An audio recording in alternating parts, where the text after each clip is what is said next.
Hey everybody, welcome to the show where today's Deer and Wildlife Stories comes to you from a really special place.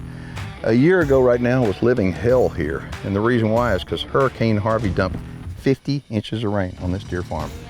Most deer farmers would have packed it in, said the hell with it, but not the crew here. The crew here stuck it out. They persevered, and they've got some unbelievably beautiful deer. And the best thing about it, it wasn't done by a man.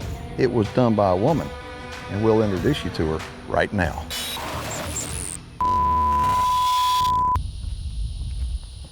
Hi, my name is Keith Warren. Don't you dare believe them not 1 minute. My name is Keith Warren, and these impersonators are trying to take my job. Today, we're at Blue Creek Whitetails down on the Texas coast, and I'm gonna introduce you to a couple of knuckleheads.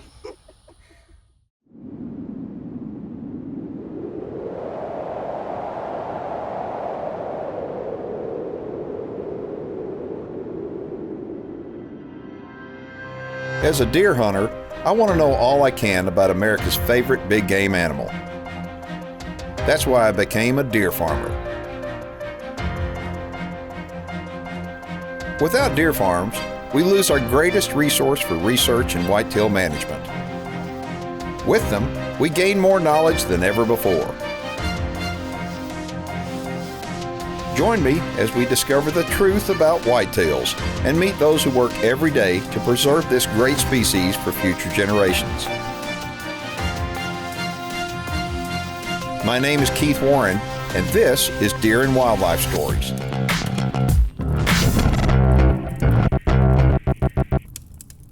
This is actually my first time to ever visit Blue Creek Whitetails, and I'm really not surprised when I take a look at it how flat this country is. You see, we're only about 30 miles as the crow flies from the Gulf of Mexico. It's August, and down on the Texas coast, fortunately we have not had a hurricane hit us in a long time. That is until last year. That's when Hurricane Harvey hit, and it tore this place up. Deer farmers go through a lot of trial and error, good days and bad days. And this time last year, we should have been filming the show, but instead we were right in the path of Harvey. It took a toll on us. It was devastating to have to go out into your pens every day and pick up a deer. Don't be embarrassed. I'm not, I'm just trying not to cry. It's okay to cry. It's okay. We went through about 4 days of just consistent rain.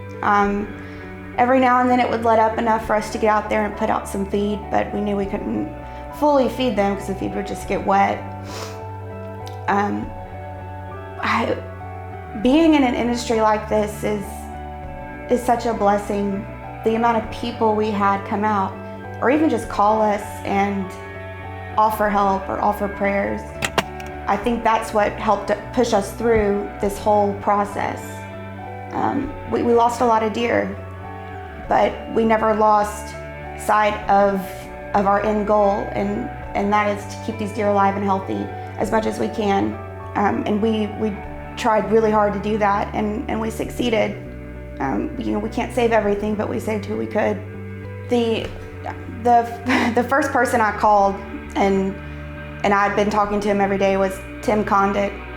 I called him the day after the storm ended, and I just said, look, I don't know what to do.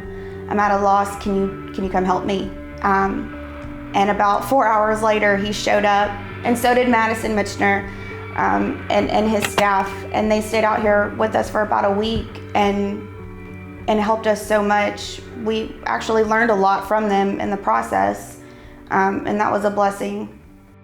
Deer and Wildlife Stories is brought to you by Record Rack Deer and Elk Feeds, UVC Power Sports, the North American Deer Farmers Association, Advanced Deer Genetics, New Dart, Divine Genetics, the North American Deer Registry, Protect the Harvest, Headgear LLC, Southwest Fabricators, High Roller Whitetails Big Buck Draft and Premier Deer Auction, and Dr. Ray Favero's Whitetail Genetics.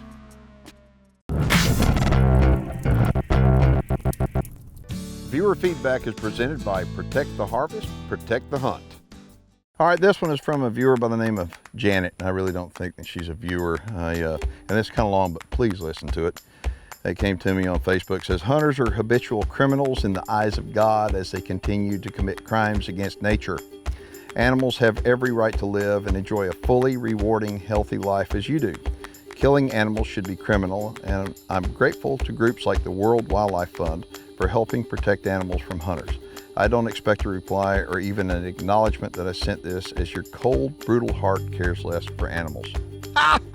Janet, I think, give me a break. How can you say that after watching our show, after watching what's going on here, after watching bottle feeding baby deer? We love these animals more than you do, I guarantee you. Every hunter I know has a relationship, it's a love relationship with animals and with nature and with what we have to take care of. And I think it's people like you that you need to get out to a deer farm. You need to get out and spend some time with a hunter. You need to find out what's inside of us, what makes us tick, because you don't have it. And I mean, I'm not trying to criticize, I'm just saying, say truthfully, we love animals. If it wasn't for that, we wouldn't be doing what we're doing. The animals that live on a deer farm, in my opinion, are the luckiest animals in the world, because they have people like Holly and the girls here at Blue Creek to take care of them day after day. So the way I see it, you're dead wrong, but I appreciate the note on Facebook. And if y'all have a question or comment for me, you can get it to me on Facebook, or you go to my website and just hit the Connect with Keith button. Janet, I'd like to take you to a deer farm someday. I love working at Blue Creek because it's not just a job, it's a lifestyle, it's a way of life, and it's something that I'm passionate about. You know, I don't just see these deer as just animals, you know, they're like my babies, and I get to tend to them and keep them happy and healthy. And as far as my Blue Creek family, we call each other family because we're not just co-workers, you know, we're in this together every single day, day in and out, with the good and the bad. All right, so is this the Big Sur brother? It is. And he's a yearling? Full brother yearling. Okay, now you say full brother. Explain what that means. It means he's wasn't born at the same time as him. Yep. But he has the same mama and the same daddy. Okay, so look at that deer. I mean, he's beautiful. I mean, compared to the way Big Sur was at one, I mean, you've got some pictures of Big Sur that I know that when he was one of a mount of his. And I mean, Big Sur was something special, but I like this deer better because he's cleaner. He's very clean. I mean, that's a beautiful deer. And he was born here? He was. Okay, so you still have his mama? We do. Oh, that's cool. And keep in mind, as you're looking at this deer right here, the mom is really where the power comes from. I mean, clearly the bucks, everybody wants to look at the bucks. Big Sur, Big Sur, Big Sur. They want to talk about that. But the truth of the matter is, and any deer breeder knows, that the power is going to come from the bottom side. And so that's really what you're trying to do at this point. You're really trying to step up the game and kind of change kind of the way that you've been doing things, right? Right. And so with going with with quality genetics, just take a look at that deer right there. I mean, there's no need to even use binoculars on him. He is beautiful. I mean, I like the way that his frame looks and all, and we'll show you the pedigree, and you'll be able to see the strength of Big Sur and then the strength of this deer here. As far as the name goes, what is it? To be determined. To be determined. That's a pretty decent name. And so you're going to come out with a name. We are, very soon. Okay. All right, so by the time this show airs, I mean, this deer right here that you're looking at is going to have a name, but right now I can tell you he's got the wow factor for a yearling. He's beautiful. Thank you. All right, well, he's a good-looking deer for sure, but there's another buck out here that a lot of people are talking about in the industry. His name is Revenant. Yes. And what, he's a 4-year-old? He's 4. All right, let's go take a look at him then. Let's go. Man, that's a good-looking deer right there, though. Closed captioning for Deer and Wildlife Stories is brought to you by G2 Ranch, where quality is our commitment. Brought to you by American Fair Chase Hunting Club. Just shut up and hunt. Whoo-wee, I got something cool right here, y'all. I'm Timmy Edwin. I'm the president of the American Fair Chase Hunting Club, and I got me an ozone destroyer right here. And this thing will block the nose of every deer on this side of the Mississippi River. Why? I'll tell you what it'll do. It'll shut out the smell of an outhouse door of a shrimp boat. Ooh. Oh. Oh, Timmy, I got a question for you. Yes, sir. Do you really think that's fair chase? Well, I don't know. What do you think's fair chase? Well, I don't know. That's the reason why I decided to come and ask you. You're the president of the American Fair Chase Hunting Club. I'm president. And so you should know what fair chase is. Don't guess I ever thought about it. Well, you know what you ought to do? What that? Just shut up and hunt. Shut up and hunt. Yeah, I like it. yeah. And you know what? If y'all got a kind of comment about it on social media, why don't you just use the hashtag, just shut up and hunt. What is your definition of fair chase hunting? Let us know using the hashtag #JustShutUpAndHunt.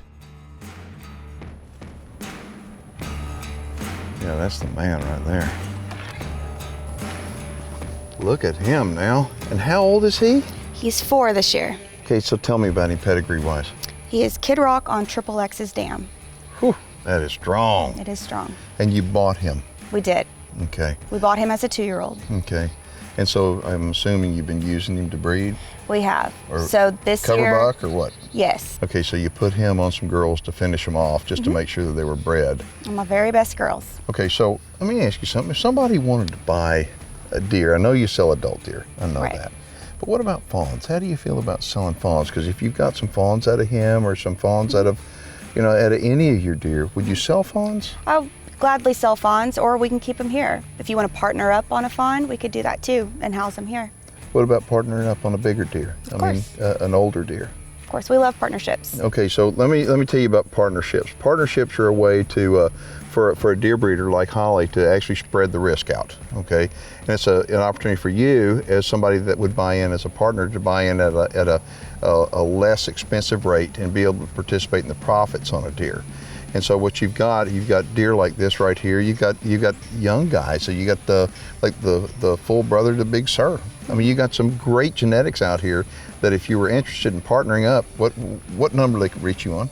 They can call me at 979-578-6286 or email me at holly@bluecreekwhitetails.com. Okay, and but you've got a pretty cool website too that Yes. you've got a lot of good information on it. So if they want to get a hold of you through the website address is? www.bluecreekwhitetails.com.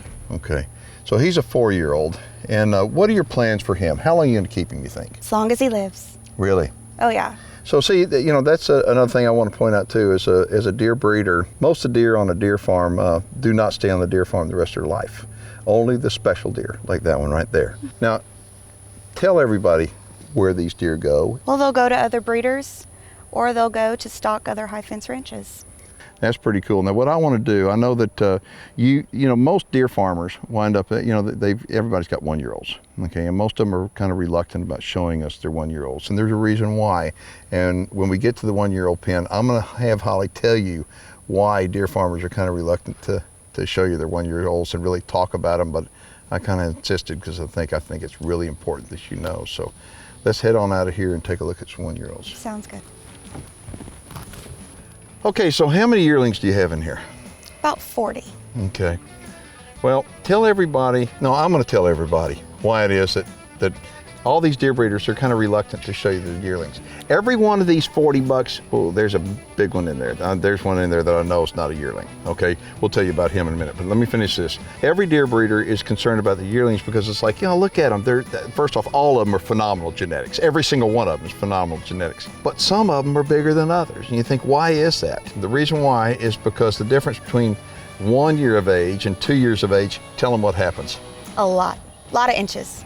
And what'll happen is you can look at the worst guy in this pen, and you come back next year at this time, he could be the biggest guy by far. And the reason why? That's usually how it happens. That is how it happens. I mean, what'll happen, a lot of guys will wind up going look at a breeder pen or a pen of yearlings like this and go, you know what, I want that yearling right there. And I'm sure you'll sell a big yearling if somebody wants one. Okay, but the truth of the matter is he's a yearling. Give him until he's 2. Because he may have had a tummy ache, he may have been late born, he may just be a slow grower, just like kids are slow growers. You'll have some kids when they're 12 years old, big as a man.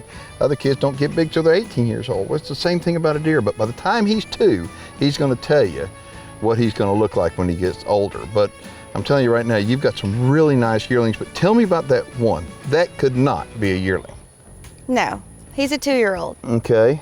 And I like to keep my 2-year-old breeders with yearlings so they don't have to work as hard to establish dominance. Okay, And so it the gives them a pecking little bit order. more room to grow. Well, this is a Get big big. pen. It's a real big pen. So he's got plenty of room to move around. All of them do. But so he is the only 2-year-old in here? Yes, I mean, there's a couple of yearlings in here that are smokers. they're pretty nice. Somebody wants more information about coming out here, give them a phone number if they want to call you. You can call me at 979-578-6286. Now what I want to do, I want to show everybody your breeder bucks. I mean, the cover breeder bucks that you have used to cover. Like you said, 80% of these guys in this pen are out of AI, but 20% of them aren't. So let's go take a look at those 20%, and I want everybody to see what they look like, because more than likely, these guys, when they hit that age, these guys are going to be a whole lot bigger. Sounds good.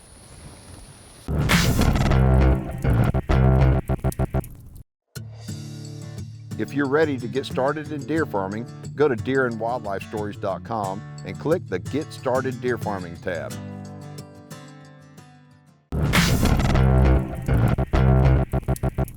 Okay, so these are your breeder bucks, actually cover breeder bucks. Yes. Okay, and so about 20% of the deer are probably covered by these guys. Boy, look at him. Golly, he's got big double drops, big, nice frame. Again, is he in the registry? He is. Okay. His name is McDreamy. What is it? McDreamy. Okay. And He's what's a his dreamy pedigree? buck. He is a dreamy buck. What's his pedigree? He's Max Dream on 2 wide on the Judge. Holy smokes, that's a good solid pedigree.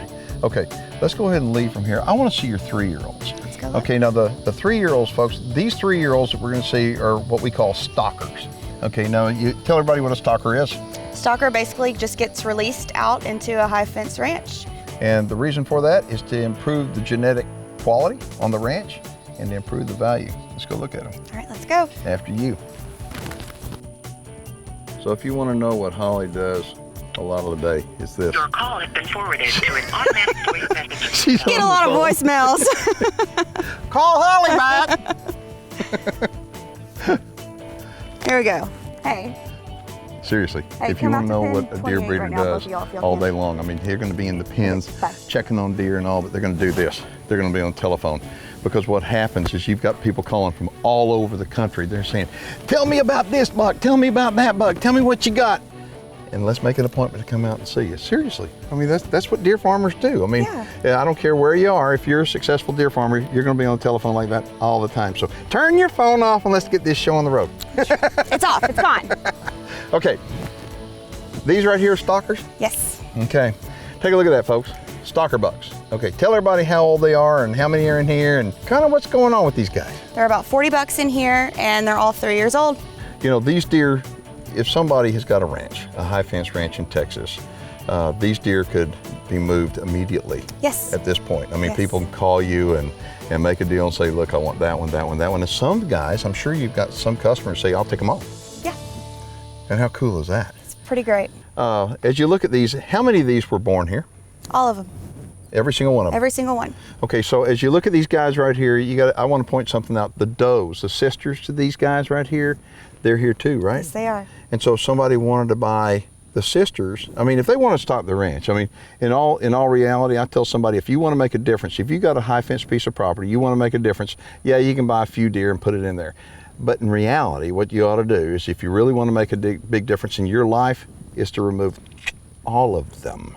Now, I mean, people go, all of them? Yep, 100%. And then call Holly, call a reputable deer breeder that's got unbelievable deer like this, and stock them, not just with the bucks, but with the does, because the does are where the power is going to come from. And you wouldn't believe in 3 to 4 years, every deer is going to be like this, or better, every single one. Keep in mind, these are stalkers. You may think, well, are these going to just get released and shot? The answer is absolutely not. These are going to get released and bred and allowed to breed, and their offspring, and someday, yes, some of them may get hunted. But in reality, they're increasing the value of a piece of property, and it's so easy to do.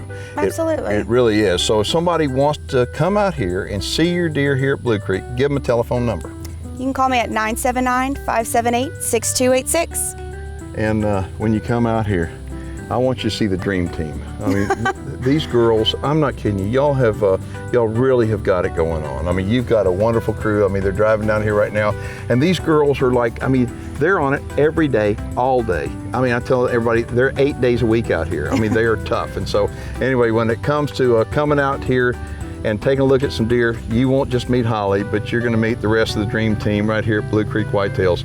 My name's Keith Warren. You've been watching Deer and Wildlife Stories. And if you're not watching online, you can go to our website where you can watch all of our programs 24/7.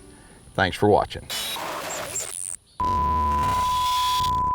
Yeah. Was that okay? That was good. Yeah, it was. Okay. Was that? Are you okay with him pulling up in the end? Absolutely. Oh, okay. Because you got to roll some of this. You got to roll on some of this, guys. I'm going to walk over there. No, wait a minute. Where are y'all going? Come here to me.